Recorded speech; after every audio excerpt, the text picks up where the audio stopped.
Teve algumas vezes que eu olhei para um objeto, por exemplo, uma bola de contato, olhei para ela, o que que ela poderia me passar, olhei para ela, me significa talvez a relação da bolha em que a humanidade me coloca, que eu me sinto, enfim. E através disso eu desenvolvi um número. Enfim, cada construção de cada objeto artístico circense, ele tem inspirações muito diferentes e podem começar de formas muito diferentes e geralmente não começam do mesmo. Existe uma coisa na construção circense também bem clássica, que é o imaginário dessa linha energética de um espetáculo ou de um número. Não, eu vou começar com uma energia mais baixa, eu subo ela, desço um pouquinho e depois termino acima. Mas eu não sei se existe exatamente tipo, um formato. Eu acho que isso, no final das contas, é o que eu mais gosto no circo. Essa relação da não intelectualização de tudo e deixar mais para os sentidos operarem sobre o objeto artístico. E, no final das contas, é isso que vale a pena.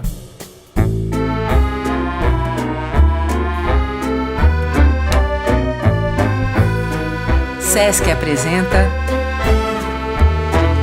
Circo em Transe. Linguagem, invenção e movimento.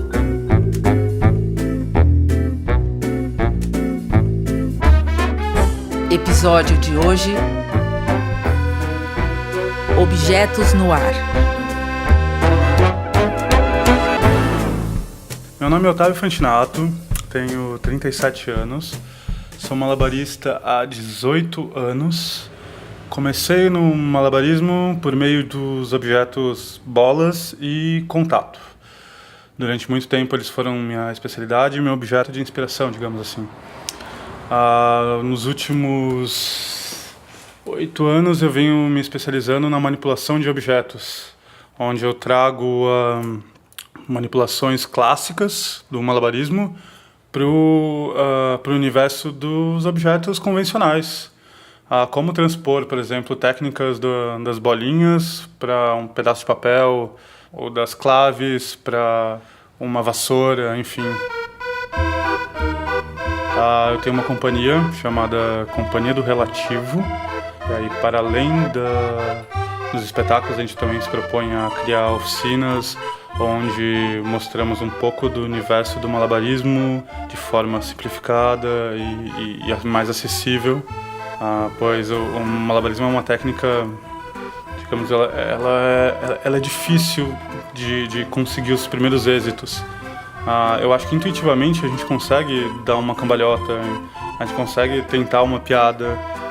Jogar 3 objetos é realmente difícil no início, então a gente tem uma relação uma relação de dificuldade que está inserida na cerne mesmo do próprio malabarismo.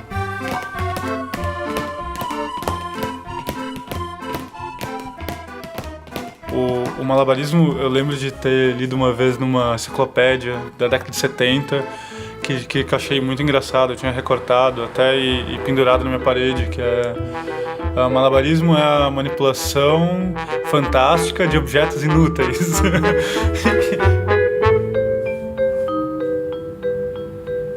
Existe um malabarismo clássico, digamos assim, que são objetos que já vêm sendo estudados enfim, há muito tempo, como bolinhas, aros, bambolê, jabolô, que é aquele ioiô chinês, claves. As claves eles são erroneamente confundidas com pinos de boliche. O recorde de claves, por exemplo, para o alto é 9 e foi conquistado há bem pouco tempo. Para além desses, ainda existem pratos chineses, cigar box, que são caixas que são trabalhadas algumas propriedades de encaixe e equilíbrio. Eu acho que esses daí são os carros-chefes. E o malabarismo de contato, que é a ideia da manipulação de uma bola, na verdade, de um objeto pelo corpo, sempre tendo ele em contato. Isso que define a prática, enfim, do exercício do malabarismo de contato. Como a gente não tem uma relação muito clara da história do próprio malabarismo, é muito comum alguns objetos clássicos meio que sumirem da esfera do praticável e de repente voltarem ou mesmo ficarem. Por exemplo, sei lá, há 100 anos atrás era um objeto comum do malabarismo, era um charuto. Hoje não é uma coisa exatamente comum de ser feita, dentre outros objetos, assim.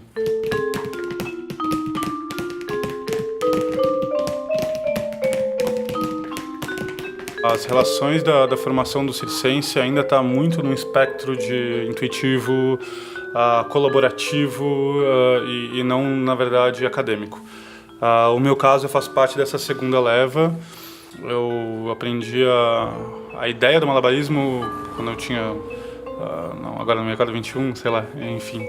E quando eu comecei a prática foi através de um amigo que conhecia algumas técnicas, ele foi me passando uma a uma, e desde então eu comecei a desenvolver muito de forma instintiva, tentando criar movimentos, truques, até que surgiu de fato o YouTube, que tem uma significância muito importante na formação de muitos malabaristas, porque foi um momento de difusão de possibilidades de truques, de variáveis com cada objeto.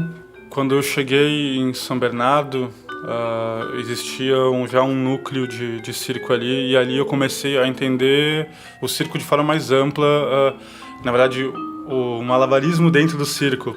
E aí desde então eu comecei a estudar a relação mais artística mesmo do malabarismo, o que é muito comum. Assim, a gente tem duas linhas muito claras com relação ao desenvolvimento da técnica circense, e principalmente com relação ao malabarismo, que é o desenvolvimento artístico e o desenvolvimento técnico esportivo. Existem muitas pessoas no Brasil e no mundo que desenvolvem o segmento do malabarismo esportivo, puramente esportivo, que almejam recordes, que almejam uma relação mais física mesmo. No meu caso, eu tive um início atraído mais pela relação esportiva. Depois de 5 anos, possivelmente pela minha relação já artística com o teatro e com as artes visuais, começou a não ser suficiente a relação esportiva. E aí eu passei a buscar referências e coisas relacionadas com o universo artístico.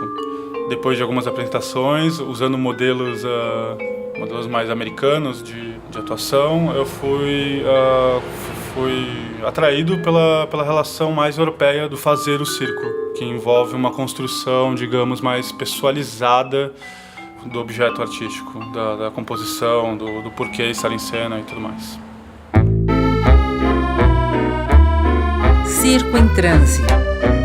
Objetos no ar, por Otávio Fantinato. O circo, em geral, ele tem uma construção, o circo tradicional, ele tem uma construção em torno do grande, em torno do magnífico, da virtuose, enfim, do grande truque. E eu, como um circense contemporâneo, tento também, servir para o circo contemporâneo como quebrador de paradigmas.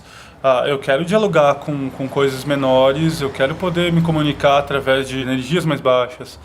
A gente tem, eu acho que uma expectativa com relação ao circo ainda que está muito no entorno de ser arrebatado por um grande feito, por uma energia muito alta. E eu acho que o circo ele não tem uma energia só, ele não fala de um jeito só, ele fala de vários jeitos. E é isso que é o interessante dele para mim, como artista, criador e também como espectador. Eu tendo a ser atraído por coisas mais minimalistas, por construções mais internas mesmo, enfim.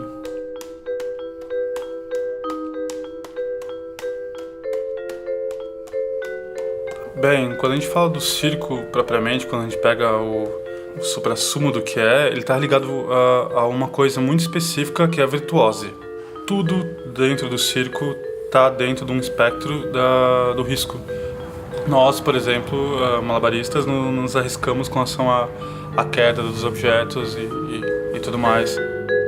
O circo sempre foi, na verdade, sempre agregou muitas linguagens e agora eu acho que tem sido potencializado com relação ao circo contemporâneo desde a década de 90. Como eu vim das artes visuais, como eu sempre pensei em como tentar trazer essas relações para o universo do circo. Eu acabei aproximando eles de uma forma mais fotográfica, digamos. Toda vez que eu imagino em cena, eu imagino um quadro, eu imagino uma fotografia e essa composição e como trazer isso. Também tem outras relações mesmo com os formatos dos objetos, como algumas relações quase arquitetônicas, assim. Eu tenho, por exemplo, aparelhos onde rolam bolas, em que realmente eu construí pensando no desenho que as bolas faziam e na própria estrutura do objeto e o que aquilo ali poderia me trazer e oferecer para o público. Então, a relação, principalmente da imagem, tal como as artes visuais veem, isso me interessa e é material de pesquisa.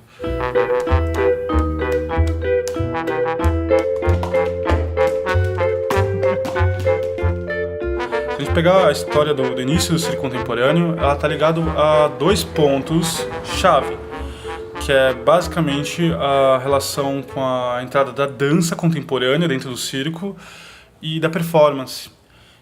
Hoje eu vejo a utilização das linguagens cada vez menos claras, e isso eu acho que me interessa muito. Quando eu vejo, por exemplo, quando eu vou num espetáculo e não consigo chegar no final dele e falar isso daqui é circo, isso daqui é teatro, isso daqui é dança, e, na verdade eu falo, esse lugar eu acho que é o mais interessante, e eu acho que é o futuro das artes cênicas de forma geral. Eu acho que não só das artes cênicas, pelo contrário, corrijo. Eu acho que, na verdade, com relação às artes de forma geral, eu acho que quando a gente conseguir realmente passar desse lugar de segmentos de linguagem e, na verdade, transformar tudo em uma linguagem só, que é a própria arte, eu acho que aí sim a gente vai ter chegado talvez a um ponto que derrube a ideia da arte contemporânea tal como ela é agora.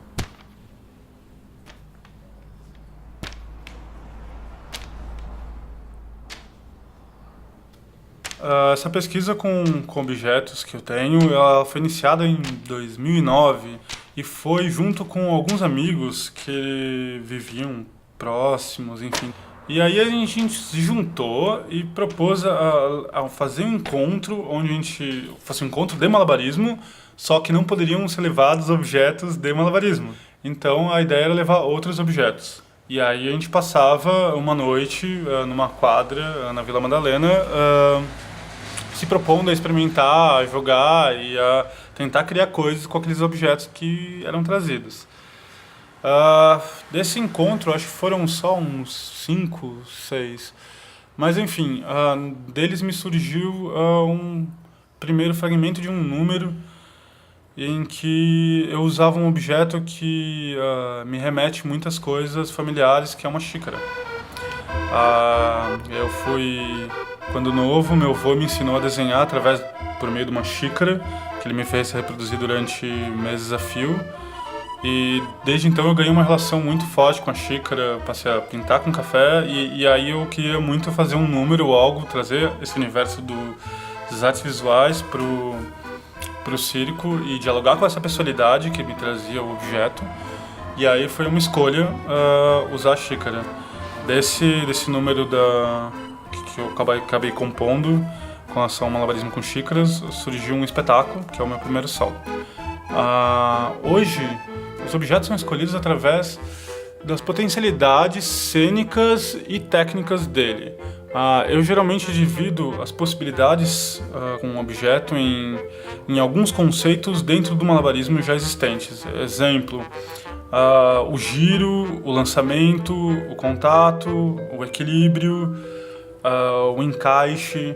Eu olho para essas possibilidades, que são possibilidades que se encontram dentro dos malabarismos clássicos, convencionais, tento enumerar frente a um novo objeto, e aí quanto mais possibilidades esse objeto me dá, mais potencialmente eu consigo desenvolver técnicas com ele.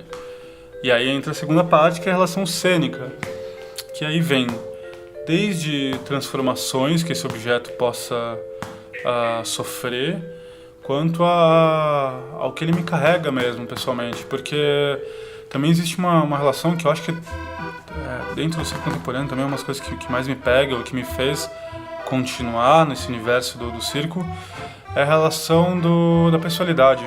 O circo contemporâneo, ele veio com a proposta de pessoalizar a atuação. Ele tem uma outra forma de atuação diferente das formas clássicas do teatro. E essa ideia de pegar algo interno e trazer para fora e transformar isso num objeto artístico era o que me interessava também com relação às artes visuais, o que me fazia querer. Acho que a relação artística é engraçada para mim, ela está sempre intrínseca a uma relação quase terapêutica mesmo, quase psicoterapêutica.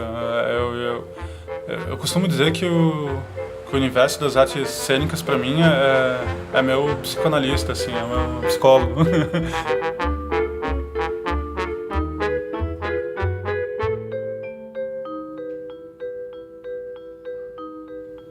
Tem uma máxima assim, sobre o circense que diz: um acróbata, quando erra um truque, ele perde a vida. O malabarista, quando erra, ele perde a dignidade, sabe? Eu acho que perde o motivo, a razão de viver, na verdade, seria. Eu acho que é um pouco isso, assim, a gente se sente desnudo quando vê um objeto. Isso de forma geral, assim, é uma autocrítica, poderia dizer. Eu tenho muita vontade, por exemplo, de ainda trabalhar, de criar um número em torno dessa matéria, que é o erro, do efeito dele. E o erro do malabarismo é muito isso. Eu acho que tem alguma parte da plateia que torce um pouco para o erro, porque talvez aquilo ali também traga a pessoa ali do palco um pouco para o lugar dela, enfim, e conecte, mas também uma outra parte torce muito para o acerto. Isso também eu acho que tem uma razão muito forte no estado que é gerado no malabarista ali. Mas de forma geral eu acho que é uma coisa ainda a ser trabalhada assim, pelo malabarista contemporâneo e o tradicional, enfim, por todos. Essa relação do erro e como ele reverbera em si, como ele toca o público, enfim. A questão é que a gente não está muito acostumado com fracassos. Eu acho que acho que nenhum ser humano esteja, né? Eu acho que é uma coisa mais humana mesmo, a gente não aceitar o fracasso.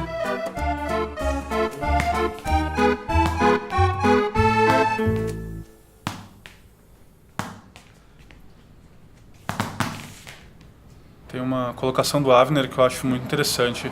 Existem muitos atores que têm uma relação sobre estar em cena e tem que sentir algo na barriga para entrar em cena, porque é aquilo que é o motor, que vai gerar... Enfim, o Avner diz que essa sensação, na verdade, é uma expectativa de que o público goste, e essa expectativa talvez seja errada, por conta de que... Qual é o motivo real de você estar em cena? No meu caso, é simples. O meu motivo real de estar em cena é porque eu quero estar lá. Então, a expectativa inicial não é o público. Ela é completamente interna. Em alguns momentos eu acho que eu posso ter me sentido um pouco egoísta nesse sentido, mas hoje eu vejo que não. Porque no final de tudo, quando essa vontade ela parte de mim e chega no público, eu acho que a troca é tão mais honesta e justa que é uma coisa que eu consigo defender e acreditar mais em tudo que eu faço em cena.